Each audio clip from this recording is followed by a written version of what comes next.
Thank you very much. Gentleman from Texas, recognized for any questions he has for the panel. Thank you, Chairman. Just a couple of quick questions. Ms. Greene, do I have it correct that a report that I have from the Secretary General's report that it was only 7 of the 30 NATO member countries, and if you said this in your opening statements, I apologize. I just want to make sure the record's clear, that only 7 of the 30 NATO member countries met the 2% GDP defense spending obligation in 2022. Does that sound correct to you? Yes, that does sound correct. And, the point here, we've got additional funding in here for NATO, and your amendment seeks to strike that or reduce that. I can't remember. You can clarify, but, the point being, why are we continuing to throw dollars at NATO when they don't uphold their end of the bargain? Right, they're not upholding their end of their bargain. The defense expenditures of NATO countries in 2023, the United States alone is at $860 billion. The second country, Germany, is at $68 billion. United Kingdom is at $68 billion, and it just goes down from there. So they're not paying their fair share. The United States is paying for the defense of Europe and the NATO allies. I assume the gentlelady is as troubled as I was at the vote last week in the United States Senate, and only 16 members of the Senate voted for a bill that was put forward by Senator Rand Paul, just simply saying that if Article 5 under NATO is triggered, that we should follow the Constitution of the United States with respect to United States congressional involvement in terms of our engagement with troops, and that we should follow our Constitution. And the reason I bring that up in this case is, isn't this part of the entire problem that we're facing with continued subsidy of NATO without respect to any of their upholding their end of the bargain, and then we're expected, apparently by even members of this body, to ignore our own constitutional obligations with respect to what may occur in NATO?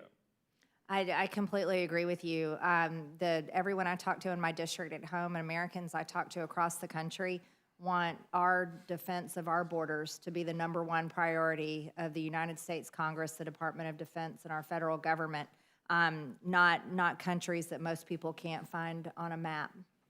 I thank you, Ms. Greene. Mr. Zinke, has the VA evaluated how many air ambulance bases may close after its change in air ambulance reimbursements that you just described? Well, and thank you for the question. It's funny, when the VA put the rule in, what they didn't talk to was the air ambulances. So we think that most of the air, when we're talking about 80% cut in costs, we think that most air ambulances services will no longer exist. All right, and the point of your amendment really is just to maintain the status quo in spending, right? It's just relative to this rule change that's creating the problem, correct? Yes, that is correct. And also, the power of the purse. When Congress has a secretary before us, and we ask him a direct question, and he says, well, he'll work with us, and he agrees with it, and then subsequently ignores us, and then puts in a rule that does great harm without talking to stakeholders or the states, we have a problem.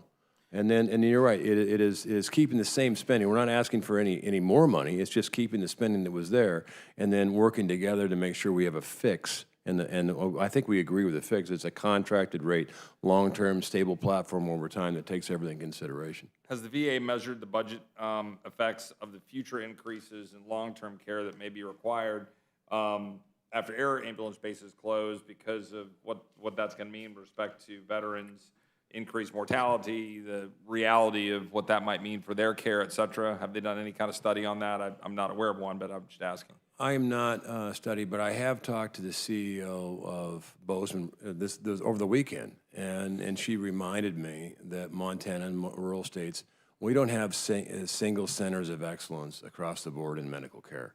If you have a heart attack, there's hospitals that may be a few hours away. If your emergency treatment, pediatrics is a problem. But we have to move people around, and the first thing is you go to a treatment center, trauma center, to stabilize, and then you may have to move immediately for other care. Without the ambulance service moving, what happens is, one, you don't get the care, and two, it builds on problems, and at the end of the day, you spend more money. Right. And the lethality of treatment becomes much less, obviously more. And it's not just a Montana problem, to be clear, right? This is a nationwide problem, particularly Western states problem. Yeah, in rural areas, Yep. and from Oregon down to California, and the air ambulance system, which I can give you information on it. But in Texas, We I'm have an sure, impact too. on Texas too. Yes, yeah. sir. So what last point on that though? You brought up the burn pits, right, and the PACT Act.